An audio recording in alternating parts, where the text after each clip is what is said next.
Hello, this is Harry Paden. I am the host of the Paden Perspective. This is season 2, episode 21, and the subject, Remembering the Million Man March. Now, to some, Million Man March may not be a term that comes together in their memory. Those who are younger than 27, unless you do, history, or someone in your family brings it up. The Million Man March is something that, like a lot of Black history, is not talked about and is mostly forgotten. But Harry Paden, historian that I am, would like to, bring it back up and give you some of the insight that I have on it. I was fortunate enough to be an attendee. So, there might have been 999,000 without my attendance. But anyway, the Million Man March was held October the 16th, 1995. And at that time, it was a lot going on. The OJ case had shown how divisive America still was at the time. Recent events, we still know America is divisive. Some still believe that this is their land and others are secondary citizens. That's some. I'm not a believer of that. I happen to be a resident of America, born in America, but I am of African heritage. As a matter of fact, I had my DNA done, and I am 96% African. So that was very pleasing to me, that there's not a lot of outside DNA within Harry Paden. Nigeria, Cameroon, some of the locations that, I have now found out, and I'm still in the process of investigating, my forefathers come from. And we know the history that we were violently brought to this country. So when someone says, go back, no, not going back. This is my country. And if you don't want to share it, then we got to fight. And pretty good fighters, so, But getting back to today's subject, the Million Man March. The Million Man March was the brainchild, the idea of Minister Louis Farrakhan. Minister Louis Farrakhan. He first proposed the idea, and it was debated quite a bit, because many said it couldn't take place, couldn't happen. No way a million Black men would be able to get together. We just don't have that core in us. And others said, what? Are you crazy? We can do this. And after much going back and forth and all the things that do happen when someone comes up with an idea, it ended up taking place. And the date was set for Saturday, October 16th, 1995. And it was organized. There were chapters in each of the respective states and cities, and there was a captain, and there were people who helped And it was a very, in my opinion, at least from my end in New Jersey, the northern end of New Jersey, very organized. It didn't cost anything. The buses were provided free. Uh, I'm sure they asked for a donation or something like that on the bus. I know we took up a collection. Those kind of things, because nothing in life is free. But from my end, in New Jersey, Irvington, New Jersey specifically, there was a bus that left from Irvington, New Jersey. And it left from Washington Avenue. At the time, there was a location called the Irvington Manor. I happened to have gotten married at the Irvington Manor many years ago.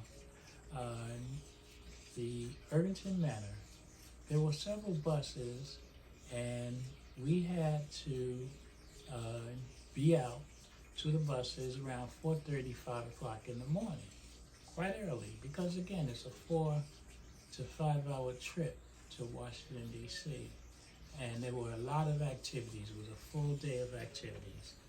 And I got up, of course, went there. There were quite a few people there, that went on the trip from the Irvington area. I know there were buses in the Newark area, Jersey City, many other areas, but because I lived in Irvington and the bus was in Irvington, I was able to get on the bus, very excited, very motivated, in anticipation of this day. Little did I know how great the day would be. It was kind of a blustery day, kind of day that you knew sun wouldn't be out as much. But it wasn't cold, it wasn't wintry. So we were all out in various aspects, and the march took place. And when it did take place, the first thing, it was a 4-hour trip. Many of us were sleeping because it was early. And but here's where it started getting exciting. Almost like, I had the privilege of playing football. And when you would arrive in the city that you were playing or away game to, and then you would pull up to the school, and your heart start pumping, like, oh, okay, nice campus. But then you would see a stadium or the football field that you were playing, and it's like, whoa, okay, and you're ready. So that's what happened. On that morning, around whatever, 8, 9 o'clock, pulled into what would be, I think they call it the Beltway. Maryland, D.C. connects together. You're almost in D.C. And start seeing all these buses, and whoa, like buses from everywhere, a lot of buses, and like, okay, this might really be a good thing, Knew it would be. But then you start seeing all these buses full of black men, and you start your heart really was pumping, and it was invigorating. And then, of course, because you're in the city and all these buses are there, traffic is directed. And it's like anything when you have traffic, you have, buses, and buses are big. But finally we get to our destination, and it's like a big parking lot. And there are buses and buses and buses of people, black men, out there for this Million Man March. And it was not just black men, but it was held for black men. They told the ladies, stay home, let this be a black man thing. We have to take ownership of being black men. So while we love the women, we wanted it to be black men. We didn't want it to be 1 million, and then half of them, 3/4 of them, be women. So the message was, and this was debatable because some people argued and didn't, again, sometimes that's why things don't happen, because it's always such a debate over things. And luckily, the women listened, and it was 90-some% men. Later on, I'll discuss women's participation, but there were people out there, people in wheelchairs, people on crutches, people who were elderly, people who were young. The signs read like a who's who. Million Man March, South Carolina. Million Man March, Georgia. Million Man March, Alaska. There were black men from all over this country and others. Million Man March, Africa. We were supported, and it was a magnanimous day. There were quite a few superstars there. Reverend Al Sharpton was there. Miss Rosa Parks was there. She was still alive back then. Miss Rosa Parks was there. There were speakers all day long. And to the degree that speakers all day long can get boring, it wasn't that boring. Some speakers are better speakers, some people, and there was a lot of people. But they had the big screens, the way they do now. That was probably the onset of some of the big screens where you would see it. You couldn't get very close to the stage, unless you probably got there, 3:30 in the morning. You weren't that close, but you were able to see. There were big screens all over, so you could see just as if you were in the very front. The sound was perfect. In my area, there was no glitches with the sound. And again, it was a who's who. Anyone who was someone that was black, that wasn't against the movement, because there were many who were against the movement, was there.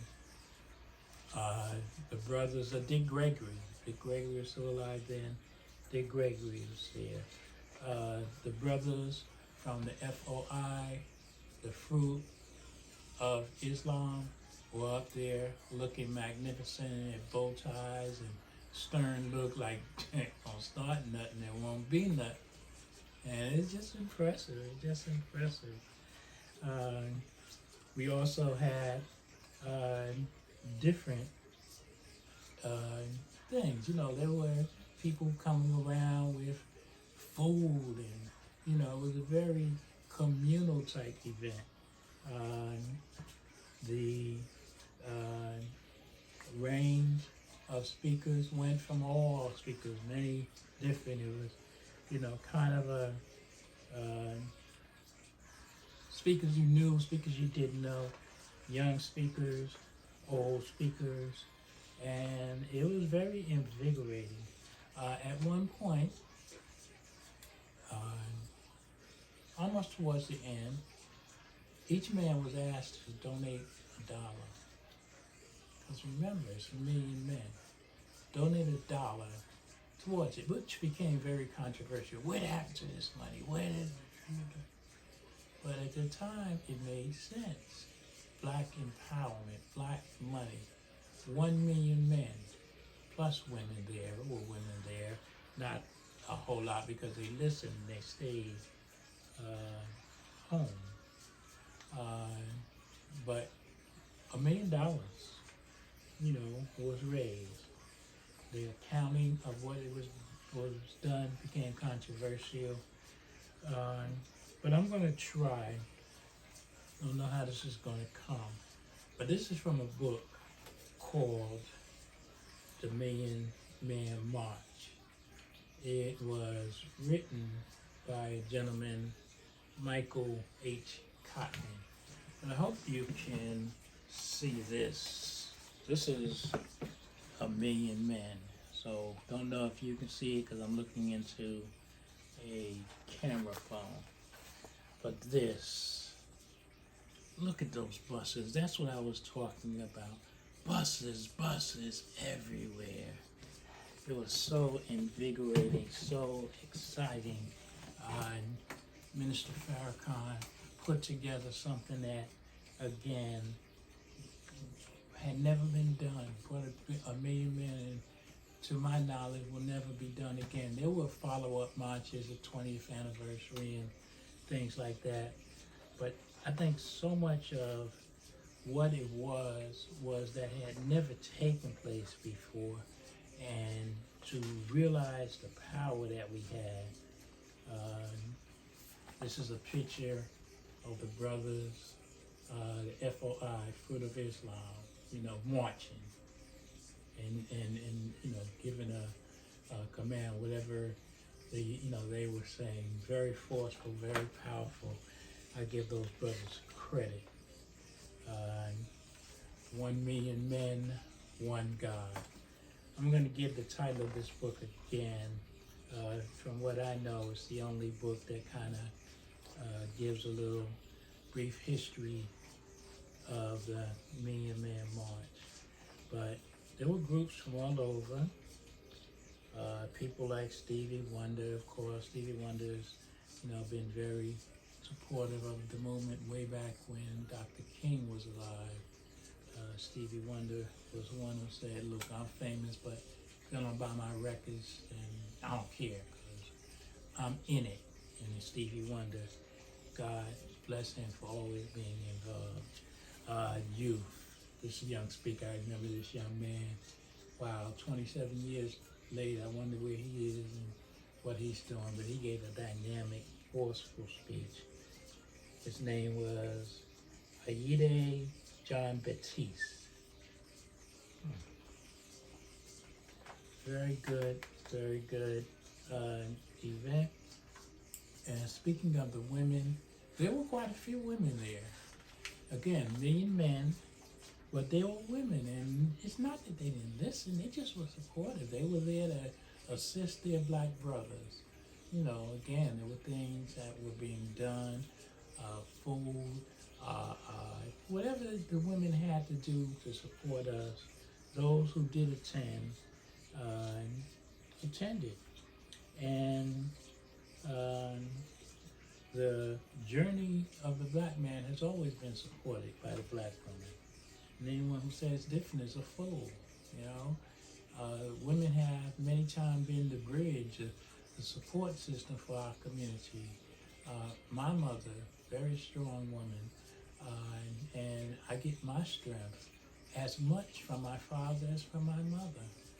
My mother was a strong woman, and we lived in the projects. Nobody messed with my mother, not because she was tough and loud and like some of them, ghetto mamas. She was just a person you just didn't mess with. And she was only 4 foot something, but everybody knew Mrs. Paden. Can't talk no more about that, because then I'll start getting emotional. But black women, and here's Rosa Parks. Rosa Parks. Wow. She was out there. Betty Shabazz. It's Betty Shabazz. I had the great fortune of meeting Betty Shabazz. And that was an enlightenment. And those who may not know who Betty Shabazz is, she's the wife of Malcolm X, El-Hajj Malik al-Shabazz. That's another attribute that he went by. But here I am. This is my wall of fame, y'all. But certainly prominent on it is my picture with Betty Shabazz. So I got the opportunity to meet her in my life. I also met Coretta Scott King. Didn't have a camera with me when but I did meet 2 of the greatest wives of 2 of the greatest men in history. The final thing, as I bring this to an end, just invoking these memories, there were speakers, and again, it's very controversial. Many people don't like Louis Farrakhan because he is a person that speaks his mind, and you know how it is. I know how it is. When you speak your mind, people don't like you. They just don't like you, and because you speak your mind, you generally don't give a, but that's how it is, because you can't let people who don't like you determine your life. You can't. I sat around and worried about what people stay off the internet. Why are you talking? Good Lord have mercy. Don't get me started. But as we went on, there was a pledge that we took, and I'm going to read it.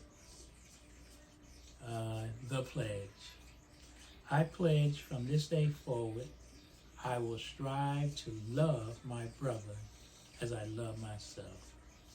I, from this day forward, will strive to improve myself spiritually, morally, mentally, socially, politically, and economically for the benefit of myself, my family, and my people.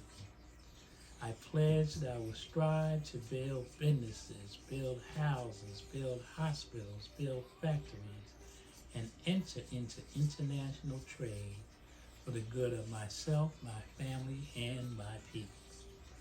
I pledge that from this day forward, I will never raise my hand with a knife or a gun to beat, cut, shoot any member of my family or any human being except in self-defense. I pledge from this day forward, I will never abuse my wife by striking her, disrespecting her, for she is the mother of my children and the producer of my future. I pledge that from this day forward, I will never engage in the abuse of children, little boys, or girls for sexual gratification. For I will let them grow in peace to be strong men and women for the future of our people. I will never again, never use it. Never again, this is what they say. I will never again use the B word to describe any female. I don't do that, so I didn't have to worry about that one.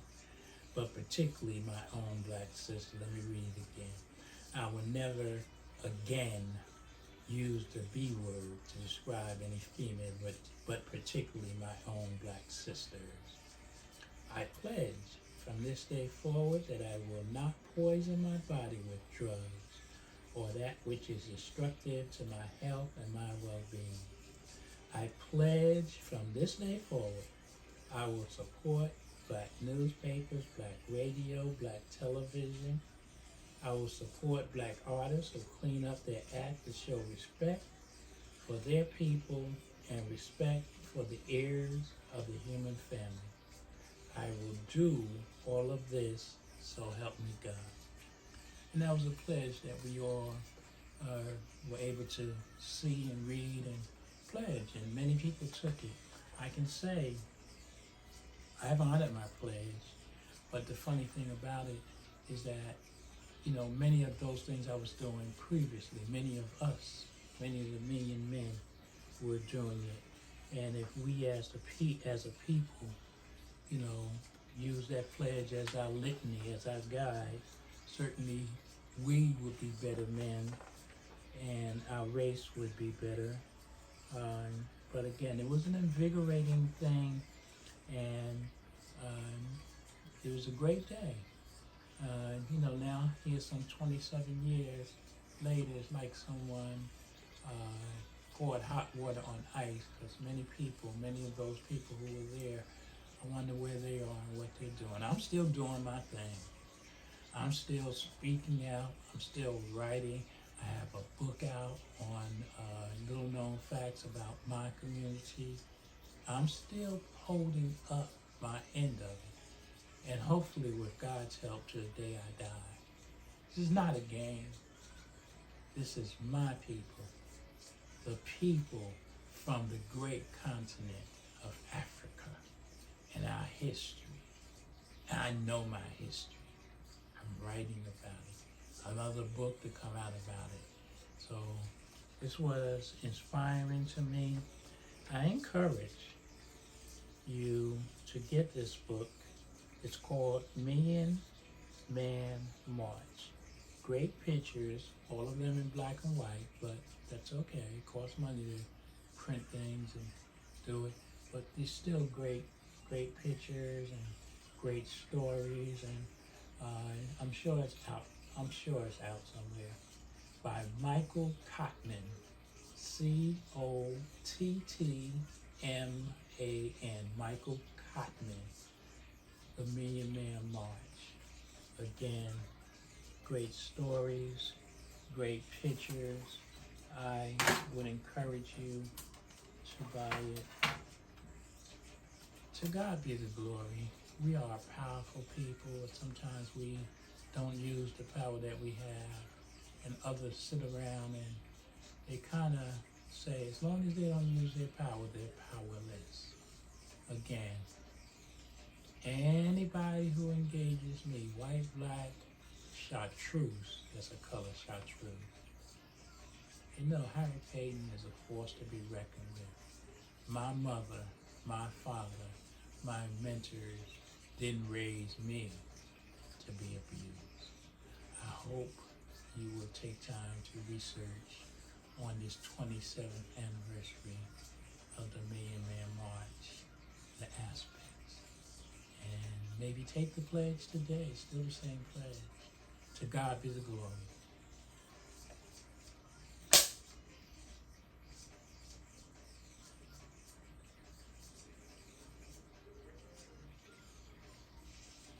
I have to pass on time. Got gospel music on. Yeah.